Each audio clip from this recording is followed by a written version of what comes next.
โมเมียจิตนนท์เราเป็นครอบครัวเดี๋ยวใจโปร่งใจผิววันนาเข้าไปครอบครัวญาติพี่น้องไปมาเหตุผลพระอุทิศหาในพอตู้ผมมาสอนจิตนนท์การญาติโยมอนุโมทนาสาธุตั้งกันตั้งใจว่าถวายเนาะนะโมตัสสะภะคะวะโตนะโมตัสสะภะคะวะโตอะระหะโตสัมมาสัมพุทธัสสะอะระหะโตสัมมาสัมพุทธัสสะนะโมตัสสะภะคะวะโตนะโมตัสสะภะคะวะโตอะระหะโตสัมมาสัมพุทธัสสะอะระหะโตสัมมาสัมพุทธัสสะนะโมตัสสะภะคะวะโตนะโมตัสสะภะคะวะโตอะระหะโตสัมมาสัมพุทธัสสะอะระหะโตสัมมาสัมพุทธัสสะสุทินังวัตเมธานังสุทินังวัตเมธานังทานังเมปาริสุทธังทานังเมปริสุทธังนิพพานังปรมังสุขังนิพพานังปรมังนิสุพพาขังนะสังคตังโหตุ นิพพานะสังกตังอนาคติกาเล อนาคเตกาอิเลมานิ อิมานิ มะยังพันเต มะยังพันเต ปินดาภัตตานิ ปินดาภัตตานิ มัคตาภัตตานิ มัคคตาภัตตาทินิพโพสนานิ ทิพาโพสนานิ อัฏฐาอัฏฐาบาริขาลานิ ปริขาลานิ กัปปาลุขัง กัปปาลุขัง ปัจจยทานัง ปัจจญาทานัง สัพปริวารานิ สัพพริวรา ภิกนิขุสังคัสสาภิกขุ โอ สังฆโนสาสยามา โอโนส สาย า ธุโน มา พันเต สาธุโน ภิก พัน ขุ เต สังโฆ ภิกขุสังโฆอิมานิ ภัตตานิ บินดาภัตตานิ ภัตตานิ มัคคตาภัต ทิ ตา พโพ นิ สนานิ ทิพโพสนา อัฏ นิ ฐาปริขาลานิ อัฏฐาปริขาลานิ กัปปาลุขัง กัปปาลุขัง ปัจจยทานัง ปัจจญาทานัง สัพปริวารานิ สัพพริวรา ป นิ ฏิคันหาตุ ปฏิคันหา อั ตุ มหากันเจวะ อัมหากัน มา เจ ตาว า ปิตุ มาตา อา ปิ ทิ ตุ นันจา อาทินั ญา จ ต จา กานัง ญาต กาก านั รั ง กตานัง กาลกตา ที นั คาง รตัง ทีคาร อิ ตั ตาง ยะ ทิตา สุ ยะ ขายะ สุขายะ พันเต พันเต ขอได้ทานพระสงฆ์ผู้เจริญ ขอเดชทานประสง พ ค์ วก ผู้ ข้า เจ พ ริ เจ้า ญ ทั้งหลาย พวกขน่อยทั้งห ไม่ ลาย มีครอบครัว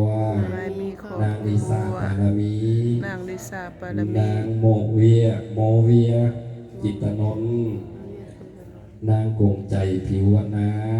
ใจเทวนา พร้อมด้วยญาติพี่น้อง ด้วยญาติพี่น้อง ลุงป้าอ่าวอาเพื่อนสนิทมิตรสหาย ป่าว่าเพื่อน ขอ สนิท น้อ มิต ม รส ถ หายว าย ขอน้อมถวาย อาหารบิณฑบา อา ต หารบิณฑบาต ผ้าเข่ามะตากพาต มักตากพัด ผ้าเข่าทิพย์ ผ้าขาวทิพย์ กองอัฏฐาก องอัฏฐา ต้นกระพึกษ์ ต้นกระ ปั เบื้อ จ ง จัย ปัจจัย เครื่องสังฆทาน เสียงคันธ กับ ทาน ทั้งเครื่องบริวาร กับทั้งเครื่องบริ ทั้งห วา ลาร ยเหล่านี้ ทั้งหลายเหล่า ให้ นี้ แก่พระสงฆ์ ให้แก่พระ ขอ สงฆ์ นิมนต์พระสงฆ์จงห้า ขอนิมนต์พระสงฆ์จง เพื่ หา อให้เป็นประโยชน์ เพื่อให้เป็นป เพื่อ ระโย ควา ช ม น์ สุข เพื่อค เพื่ วา อ ม ค สุ วาม ข เจริญ เพื่อความเจ แก่ ริญ พวกขน้อยทั้งหลาย แก่พวกขน่อย แก่ ทั้งห ครอ ลา บ ย ครัว แก่ครอบ ข ค องพ รั ว ว กขน้อยทั้งหลาย ของพวกขน่อยทั้งห เพื่อ ลาย อุทิศ เพื่ออุ ส่วน ทิ บุญ ศ กุศล ส่วนบุญกุศ เป็น ล ต้นว่า เป็นต้นว่า มีภัตตาอาหาร มีภัตตาอาหา ผ้าร เขาทิพย์ ผ้าขาวทิ กอง พย์ อัฏฐาก องอัฏฐา เครื่องสังฆทาน เครื่องสังฆ ต้น ทาก น ระพึก ต้นกระพึ ปั ก จจัย ปัจจัย และบุญกุศล และบุญกุศ ทุก ล ประการ ทุกประ ทั้ง กา ห ร ลายเหล่านี้ ทั้งหลายเหล่า ขอ นี้ อุทิศหา ขออุทิศหา พ่อตู้พรหมสอนจิตนนท์และคุณบิดามารดา และคุณบิดา ญาม าร ติ ดา การวงศา ญาติกาว ปู่ ง ย่า ศา ตายาย ปู่ย่าตา เจ้าย าก รรมนายเวรทั้งหลาย ของข้าพระเจ้าและเทวดาทั้งหลาย และเทวดาทั้งห พระ ลาย ภูมิเจ้าที่ พระภูมิเจ้าที่ ที่อาศัย ที่อา อยู่ ศั ใน ย วัดวาอารามเคหสถาน อยู่ในวัดวาอารามเคหสถานเงินสารบ้านทรงหรือที่ทำมาหา ของ กิน พวกข้าพระเจ้า ของพวกข้า ก็ พ ขอ เจ้า ให้มาหับเอา ก็ขอให้มาหา ส่วน เอา บุญกุศล ส่วนบุญกุศ ที่ ล ข้าพระเจ้า ได้อุทิศให้นี้ ได้อุทิ เห ศ มือน ให้ ดัง นี้ ตน เหมือนดัง ได้ ต ก น ระทำเองนั่นเถิด ได้กระทำเองนั่น ถ้า เถิด ได้หับแล้ว ถ้าได้หับแล้ว ตกทุกข์ ถ้าตก ก็ข ทุ อก ให้ ข์ พ้นจากทุก ก็ ข์ ขอให้พ้นจาก ถ้า ทุกข์ ถึงสุข ถ้าถึง ก็ สุ ขอ ข ให้สุขยิ่งๆขึ้นไป ก็ขอให้สุขยิ่งๆขึ้นไป ตามต่อเท่าเขา ตาม สู่ ต่อ พระนิพพาน ดับโตเท่าเข้าสู่พระนิพพานในอนาคตการที่จะมาเบื้องหน้านั้นเถิด ด้วยกุศลผลบุญ ด้วยกุศลผ ที่ ลบุ ข้า ญ พเจ้า ที่ ได้ ข้าพ เฮ็ด เจ้า ดีแล้ว ได้เฮ็ดดี ด้วย แล้ว กาย ด้วย ด้วย กา วาย จา ด้วยวา ด้วย จา ใจ ด้วยใจ ด้วยเขานำโภชนาอาหาร ด้วยข้าวหน้าโภชนาอาหารวัตถุทาน นานาประ ใน การ อดีตชาติก็ดี ในอดีตชาติก็ดี ปัจจุบันชาติ เว ก็ ลา ดี นี้ก็ดี เวลานี้ก็ ส่วน ดี ไหนที่เป็นบุญกุศล ส่วนไหนที่เป็น ขอ บุญ ให้ กุ เท ศ พ ล เจ้าเราเทขา ขอให้เทพเจ้าดาวเทพาจงน้อมนำมา สะท้อนย้อน แก่ หา ข้าพเจ้าและครอบครัว แก่ข้าพระเจ้า ขอ และ ให้ คร ข้า อบ พ ครัว เจ้าและครอบครัว ขอให้ข้าพเจ้าและครอบครัว จงมีแต่ความสุขความเจริญ จงมีแต่ความสุขความเจริญหายเคราะห์หายเข็ญ หายเวร หายกรรม หายจาก หายเวร ทุกโศกโรคภัย หายจากทุกโศก ขึ้น โรค ชื่อ ภัย ว่า ขึ้น ค ชื่ วา อ ม ว่า ทุกข์ความยาก ความทุกข์ความ ยาก ลำบาก ความลำ ความ บาก เข็นใจ ความเข็ญ ให้ ใจ ทรัพย์อัปปัญญา ให้ทรัพย์อัปปัญญา ขออย่าได้มี ขออย่า แก่ ได้ ข้า มี พเจ้าและครอบครัว แก่ เล ข้าพเจ้าและ ย ครอบครัว ขอให้ข้าพเจ้าจงมี ขอให้ แต่ ข้า ส พ ติ เจ้า ปัญ และ ญา ญาติ ญา พี่ ณ น้อง ในชาตินี้และชาติหน้าตลอดชาติอย่างที่สุดจนถึงความพ้นทุกข์คือพระนิพพานเถิด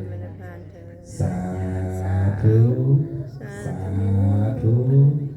สาธุอนุโมทามิ สาธุอนุโมทามิสาธุสาธุ มาเคนนะมาเคนเอากันเลยพร้อมอย่างเลย ถ่ายไป พูดไหนมาไหนกันมาได้ ไปเขาไปตะกอนไปกินปลาเขาไปปลาเขาเอา คนสิรวยไปหนาเสียงสาธุแห้งแห้งเลยเอาเนาะ สาธุสาธุสาธุสา สา ธุ ธุสาธุสาธุอนุโมทามิ ฟังชัด นกแก้ว นกแก้วหน่อย เสียงสาธุลง ลูกข่อยมีเสียงเพลง สา สา ธุ ธุข้างหลัง เนี่ยนะเนาะ เสียงชัดได้ ขอบคุณนะ เคสแล้ววะ น้อยหน่อยค่ะโอเคหน่อยเอาไปไปนั่งหน้า เย็นมันเลย ไปนุบด้วยโอเคนะเพิ่นสดถ่ายให้อาจารย์ใหญ่ก่อน เนี่ยลิซ่า อย่าอย่า จับต้นมันเลย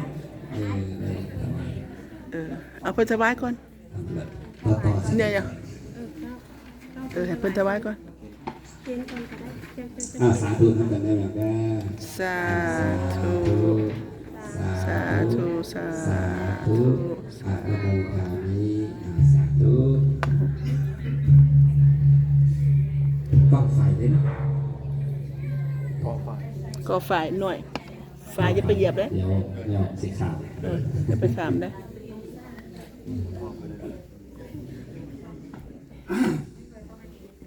ก็อย่าไปเค็ดอาจารย์ เย็นมันเย็นแล้วนะ อาจารย์เท่าเค็ดอาจารย์เท่านี่เค็ดครูบาคำเค็ดโดด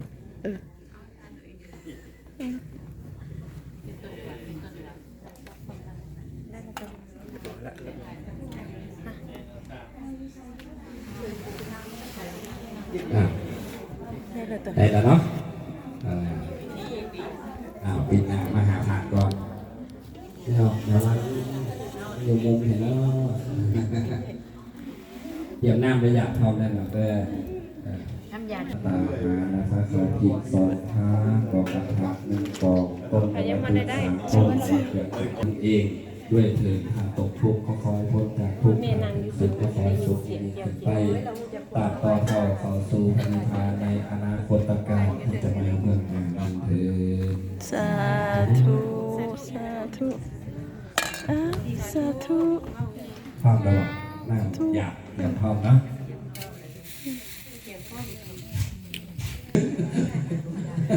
เอาบาทสิจบบาทสิจบครูบามาสั่งตัวเองก่อนวะเอาขอบมกขอบใจพี่น้องฝากกดติดตามไปเด้อเอา ใครสิเครียดกันไม่กัน